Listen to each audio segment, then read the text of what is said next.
बिस्मिल्लाहिर्रहमानिर्रहीम अस्सलाम वालेकुम व्यूअर्स की हाल चाल है तुहाडा। अज क्योंकि पंजाबी दी डिश है तो मैं सोचा इनू पंजाबी च ही करिए गुड़ वाले चावल जनाब। चलो आओ शुरू करिए।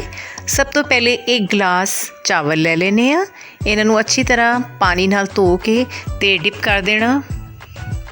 लो जी अद्धे घंटे लिए डिप करन तो बाद एक पतीले च पानी पा के उन्होंने बॉयल करने लिए रख देना। पानी नू जो पानी थोड़ा जिहा गर्म होएगा उहदे विच चावल पा लेने ने।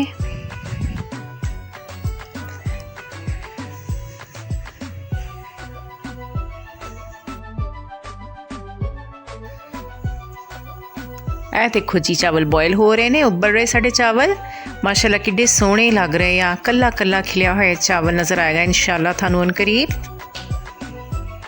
लो जी चावल बॉयल हो गए ने, पानी नितार लिया, उन्होंने छान के रख लिया। एक साइड ते पैन ले लेना, उहदे विच एक गिलास पानी दा पा लेना।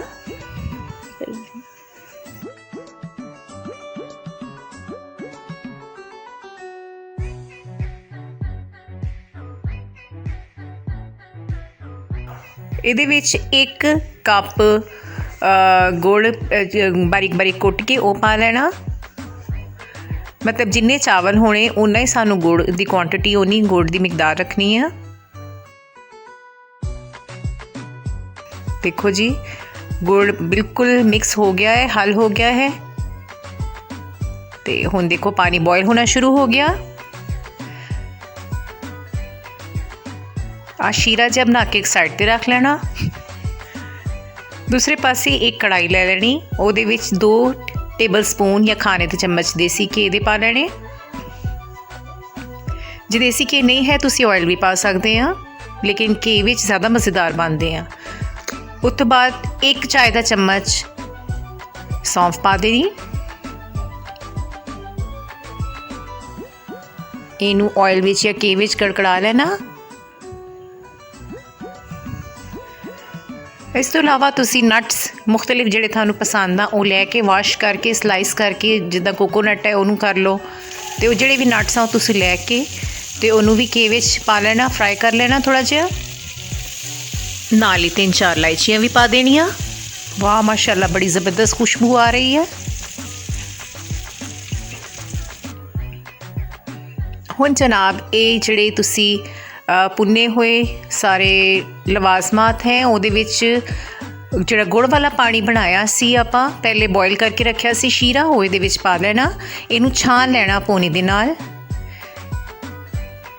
ताकि कोई भी किसी किस्म की भी इंप्योरिटी विच जिहड़ी हैगी है वो निकल जाए।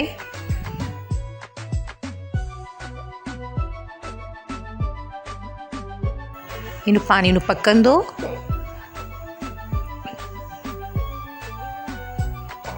जो पानी बॉयल हो जाएगा तो फिर आप अपना नैक्सट स्टैप इहदे विच चावल पावांगे उबले हुए जिहड़े आप पहले बॉयल करके रखे हैं। इहदे विच आप चावल हुण पा लेने हैं।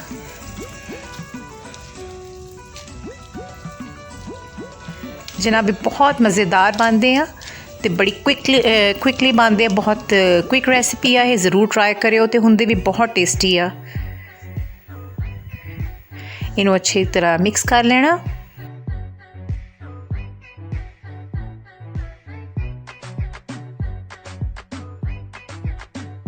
थोड़ा जिहा पकाओ पानी ताकि खुश्क हो जाए, क्योंकि चावल पहले तो बॉयल किए हुए हैं इसलिए पानी ज़्यादा विच नहीं रखना। लो जी हुण पानी सादा तकरीबन ड्राई हो गया। इनू हुण कवर कर दियो 10 मिनट लिए। 10 मिनट तो बाद माशाल्लाह देखो किन्ने ज़बरदस्त लग रहे ने। जायका भी इन्हां दा बहुत मज़ेदार हुंदा, तुसी ज़रूर इनू ट्राई करियो। इनू अच्छी तरह मिक्स कर लो,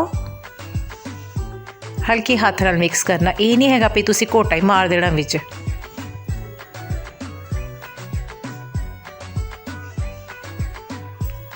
देखो जी माशाल्लाह हुण इन्हां तुसी डिश आउट करो।